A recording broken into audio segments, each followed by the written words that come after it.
Narcissism. You guys have heard about it. You know what I'm talking about. Sometimes you've dealt with people where you're like, fuck, that's a little fucking strange, but I guess I'm going to go with it. Or, hey, something's off and I'm just not quite understanding what is going on here. Or you're trying to solve a problem and you're like, why do we keep coming back to all of these issues? And it seems to be this like circle of go round where we're just not solving the issue and we seem to get close to a solution, but then we just circle right back around to a whole nother fucking problem, a whole nother issue. If you're in that situation, trust me, you're going to want to listen to this video and you're going to want to see how to break free from narcissistic people, narcissistic family, relationships, dysfunctional, messed up shit. So stay tuned, and I'm going to explain to you how to break free from it, how to recognize it, and pay close attention because these people will destroy your life even though you might be a good, positive person. So I grew up in a very dysfunctional family. My grandma is extremely dysfunctional, probably narcissistic. My mom is extremely narcissistic.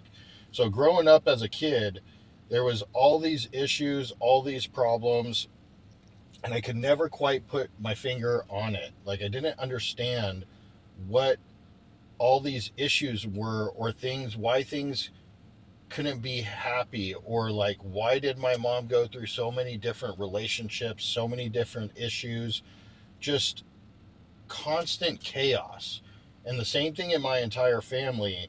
The whole family, which I grew up in a Sicilian family, the whole family was completely dysfunctional. We had, I had an aunt that passed away before I was even born from drugs, overdose. Then I had another aunt, my Aunt Savannah, which was awesome, totally like a mother to me, heavily into drugs, smoked, crack cocaine, freaking did heroin, and eventually her life was taken by overdosing on Xanax, and then my mom's been a drug addict her entire life. Um, hard drugs again, smoking rock, all of these horrible things. And now today, I mean, she'll occasionally dabble into like taking a bunch of pills and becoming totally comatose where it's coming. You'll hear it and it's like, oh man, I had a nose ache and had to go into the hospital. But I told them I didn't want any kind of medication. After hearing that you're going to have pretty much some conversations of her being loaded off her ass. So, talking about dysfunctional relationships, dysfunctional marriage, dysfunctional family. If you are in that situation and you're starting to look at videos and trying to gather information and see like what is going on as far as like you trying to figure out a solution to save your marriage, save your relationship, if you start to come to a place where you know that you are dealing with a narcissist, I hate to say it, but there is no resolution. There is no fixing it. The way they view the world is in a victim mentality. There's never going to be a way to change their perception. And it's one of the most saddest and most toughest things to experience. And in my situation, my mom's full blown drug addict, full blown narcissism. And it's kind of funny how, like, you marry your mothers, marry your fathers. I'm sure you've heard that before. It is very true. Like, I went from, leaving home at 14 years old, sleeping under bridges, moving out of California and going to Arizona, where I started off a company and met my first wife. And I found comfort in the chaos. And I didn't realize or even understood or knew what narcissism was until I was divorced from her, which I spent 15 years with her. And we went to counseling, marriage counseling. I went to counseling. She went to counseling, marriage retreats, Christian marriage retreats. And all in the end, like nothing fixed anything. And she's still the same way today, where I was able to break away from that and I live the most beautiful life I had imagined I would live today. And it's all because I broke away from that dysfunctional family, that dysfunctionality of people that sadly you can't fix. No counseling, no medication, nothing can fix any of these problems. And it's a hard thing if you're a level-headed person. It's very much a very difficult thing for you to comprehend, because you're probably somebody that wants to save their marriage, save their relationship. You know, nobody gets married, has kids to, all get a divorce. It's not like you're standing up there getting ready to get married and you're like, yep, in about 15 years, I'm going to fucking hightail out of here because it's going to be one fucking hell of a ride. That's not the vision. So understanding and seeing the personality disorders are going to be things like gaslighting. Like, no matter what, it's always you that's causing the problem. It's always them that's the victim. It's never having a resolution to the end of a problem or a conversation. If you're experiencing an issue in a relationship, like me and Lexi do today, we have this wonderful conversation where I acknowledge where she's coming from, she acknowledges where I'm coming from. We try to see each other's point of view, um, and we really try to work hard at making sure that we have an understanding of each other's feelings and come to that resolution.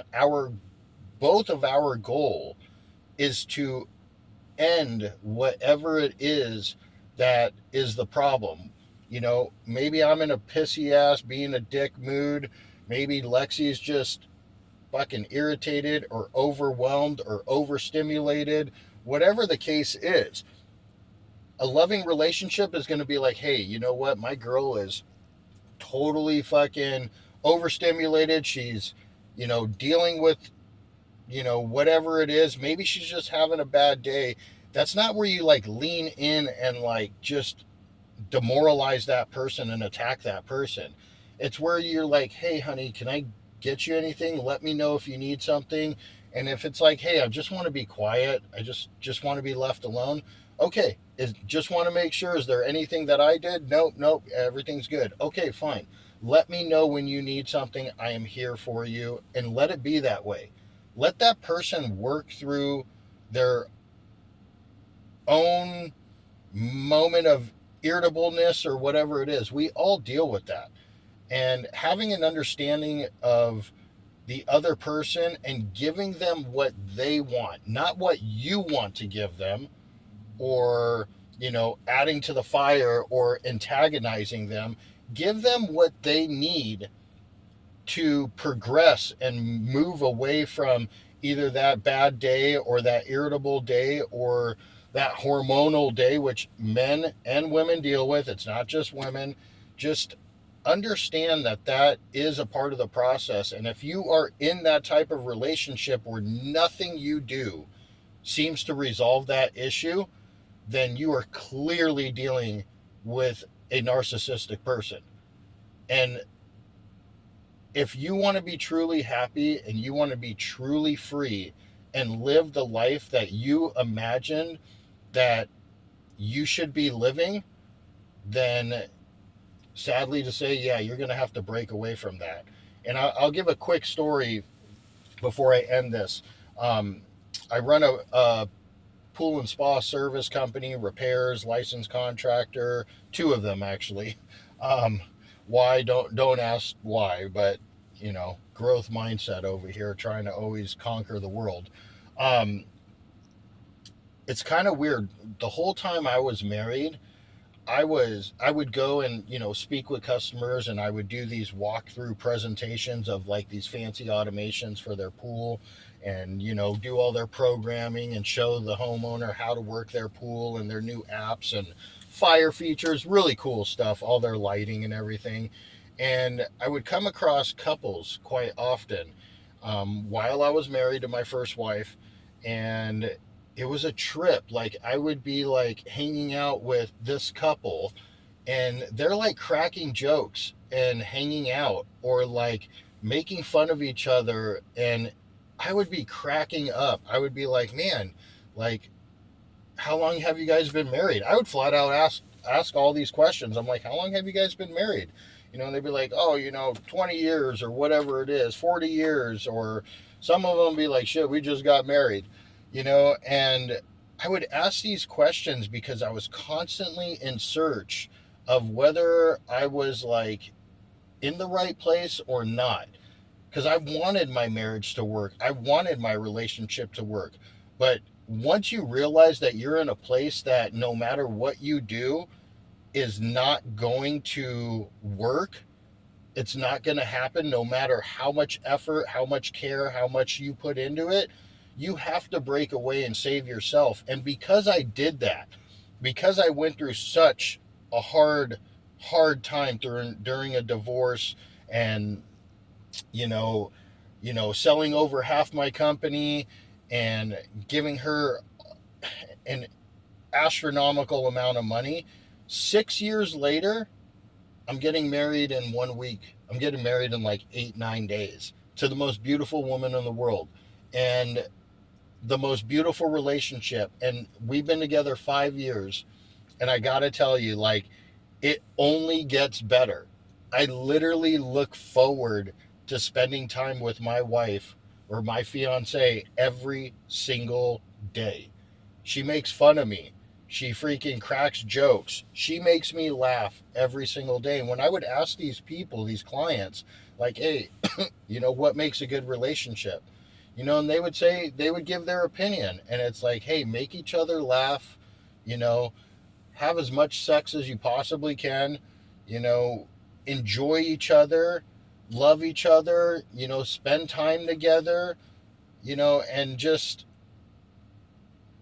I soaked all that in for all those years.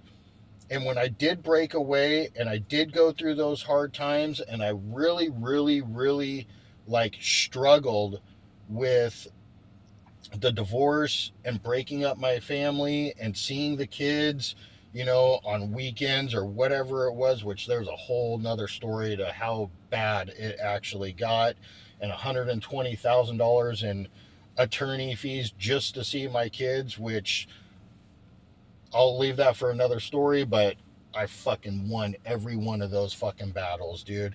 I've got a badge on my fucking shoulder for that shit. But if you're one of those people and you're terrified to actually go through what you have to go through, do it. Because you will be a better man, a better woman, a better father, a better mother. And I had noticed that, like, I was so angry at the end of that marriage. Like, when my kids would come into the garage and I'd be hanging out in there, I'd be like, hey, you know what? Like, just go inside the house. Like, dad just wants to be left alone. I was in such a bad place that I couldn't be more for my kids, for anything. And now today, I can openly and honestly say, like, I love my kids and I have this awesome relationship with them. And I like look forward to having like deep conversations with them and doing all of these like really like fatherly things. And I just could not be more grateful that I actually went through all of those hard times and fought like hell and did all of that self development, all to end up to be that better man, that better father, that better person at the end of the day. And I actually look forward to like improving on top of what I've already improved on. So hopefully this helps somebody. Hopefully, you know, you're seeing the light and you're like, man, I need to make a change and I'm fucking terrified to. And if that is the case, hit me up in the comments. Like, after going through what I went through for so many years, through childhood narcissism to marriage and all of that, I want to help people. So reach out to me. Let me know if you are dealing with that. And don't be scared. Don't be scared. Go through the hard times. Fight for what you love. Fight for what you need to do to be that better man, that better woman, that better father, all of those things, because you will succeed. You will make it happen. And it will be the most hardest thing. But walking through the fire, walking through the trench, it is worth every fucking bit of it. So hit me up if you need, and make it a wonderful, beautiful day. See you guys later.